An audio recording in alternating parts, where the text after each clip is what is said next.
ایک اور بات جو اکثر سننے میں آتی ہے، اور وہ یہ کہ جب بھی قرآن اور سنت کی روشنی میں ہمیں کوئی بات بتائی جاتی ہے تو اکثر لوگ کہتے ہیں بھیا ہمارے باپ دادا غلط تھے کیا؟ اتنے سارے لوگ جو گزر گئے ہیں وہ سب غلط ہیں، اتنے سارے لوگ کر رہے ہیں وہ سب غلط کر رہے ہیں۔ یعنی ہماری نظر میں صحیح اور غلط کا معیار قرآن و سنت نہیں رہا، بلکہ ہماری نظر میں صحیح اور غلط کا معیار ہمارے باپ دادا، ہمارے بزرگ، اکثریت رہ گئی۔ لیکن اس کی حقیقت جاننے کے لیے قرآن میں دیکھتے ہیں کہ کیا واقعی حق کا معیار، صحیح اور غلط کا معیار باپ دادا اور اکثریت ہے یا نہیں۔ اگر ہم قرآن میں دیکھتے ہیں تو معاملہ بالکل الٹ ملتا ہے۔ آپ کو حیرانی ہوگی جان کر کہ ہم روزانہ نماز میں ایک دعا مانگتے ہیں، روزانہ ہر نماز میں اللہ تعالیٰ سے ایک دعا مانگتے ہیں۔ وہ دعا کیا ہے؟ صراط الذین انعمت علیہم۔ اب یہ دعا تو مانگ رہے ہیں لیکن ہمیں خود نہیں پتا ہم مانگ کیا رہے ہیں۔ اس کی وجہ کیا ہے آپ کو پتا ہے؟ اس کی وجہ یہ ہے کہ ہم دعا مانگتے نہیں ہیں، ہم صرف پڑھتے ہیں۔ ہمیں مولانا صاحب نے رٹا دی ہے بس، ہم مانگ کیا رہے ہیں یہ ہمیں احساس نہیں ہے۔ جس دن احساس ہو جائے گا اور جس دن واقعی مانگنے لگیں گے اس دن ہم اس راستے پر بھی چلنے لگ جائیں گے۔ صراط الذین انعمت علیہم، کیا مطلب ہے اس کا؟ یا اللہ ہمیں ان لوگوں کے راستے پر چلا جن پر تو نے انعام کیا۔ یہ اللہ سے ہم دعا مانگ رہے ہیں، ان لوگوں کے راستے پر چلا جن پر تو نے انعام کیا۔ دعا ہم انعام یافتہ لوگوں کے راستے پر مانگ رہے ہیں، اور حوالہ کس کا دے رہے ہیں؟ باپ دادا کا، بزرگوں کا، اکثریت کا۔ تو پھر یہ دعا کیوں مانگ رہے ہیں؟ یا اللہ ان کے راستے پر چلا جن پر تو نے انعام کیا۔ یہ انعام یافتہ لوگ کون ہیں؟ یہ انعام یافتہ اور کوئی نہیں ہے، وہ ہیں اللہ کے رسول صلی اللہ علیہ وسلم اور صحابہ اکرام۔ یہ ہیں انعام یافتہ لوگ، یہ ہیں وہ لوگ جن پر اللہ تعالیٰ نے انعام کیا۔ یہ صحابہ کون ہیں؟ وہ لوگ جن کے بارے میں اللہ تعالیٰ نے اعلان کر دیا رضی اللہ عنہم ورضوا عنہ، اللہ ان سے راضی، وہ اللہ سے راضی۔ یہ وہ لوگ ہیں۔ اسی طرح سے اللہ تعالیٰ نے قرآن میں ہی ان کے ایمان کو ہدایت کا ذریعہ بتایا ہے۔ اللہ تعالیٰ نے فرمایا فَإِنْ آمَنُوا بِمِثْلِ مَا آمَنْتُمْ بِهِ فَقَدْ اهْتَدَوْا۔ یہ وہ لوگ ہیں کہ کفار اور منافقین سے کہا جا رہا ہے کہ وہ اس جیسا ایمان لائیں جیسے کہ تم ایمان لائے ہو تو ہدایت پہ آئیں گے۔ یہ وہ صحابہ اکرام، یہ ہیں وہ انعام یافتہ لوگ۔ ان کا کہنا کیا تھا؟ یہ کہتے تھے، قرآن میں ہی ان کا یہ قول اللہ تعالیٰ نے ذکر کیا ہے، وہ کہتے تھے سمعنا وأطعنا، ہم نے سنا اور مان لیا۔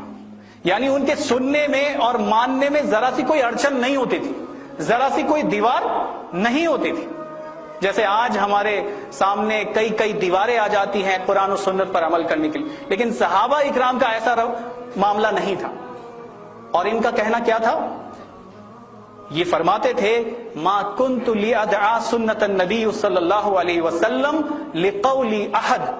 حضرت علی رضی اللہ عنہ فرماتے ہیں کہ میں کسی بھی شخص کی وجہ سے اللہ کے رسول صلی اللہ علیہ وسلم کی سنت کو نہیں چھوڑ سکتا۔ یہ ہیں وہ صحابہ جن کے راستے پر چلنے کی ہم روزانہ دعا مانگ رہے ہیں۔ اور کیا فرماتے تھے؟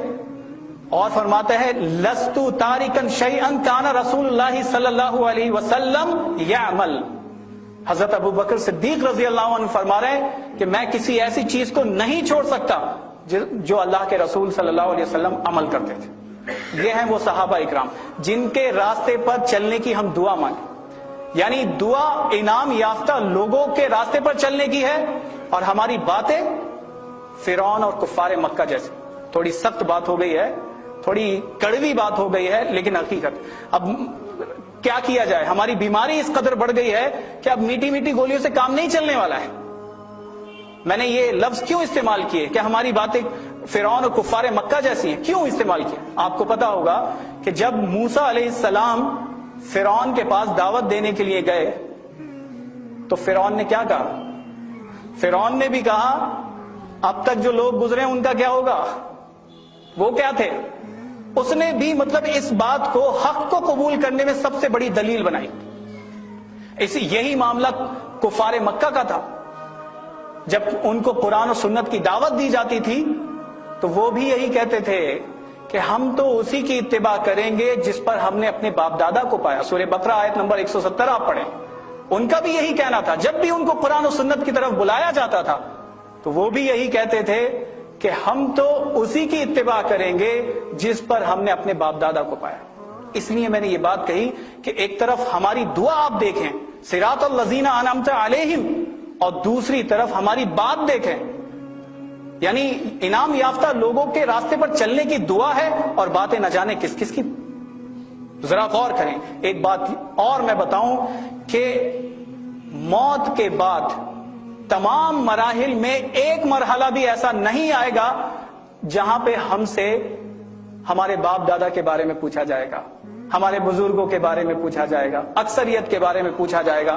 موت کے بعد ایک مرحلہ بھی ایسا نہیں ہوگا جہاں پر ان چیزوں کے بارے میں, ان لوگوں کے بارے میں سوال ہوگا. بلکہ سوال اگر ہوگا تو کس کے بارے میں سوال ہوگا؟ تو نبی کے بارے میں. من نبیوں کا, تمہارا نبی کون؟ اور قرآن کے بارے میں. اور خود ابھی جو آیت میں نے شروعات میں پڑھی, جو اللہ کے رسول صلی اللہ علیہ وسلم شکایت کریں گے, وہ شکایت بھی کیا ہوگی؟ ھذا القرآن مہجورا, انہوں نے قرآن کو چھوڑ رکھا تھا.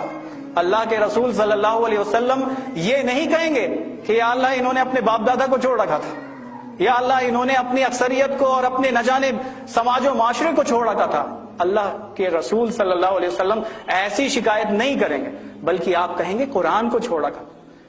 تو آپ ان باتوں کو غور کریں اور پھر احساس ہم واقعی ہو جاتا ہے کہ ایک طرف ہماری باتیں ہیں اور دوسری طرف قرآن کیا کہتا ہے.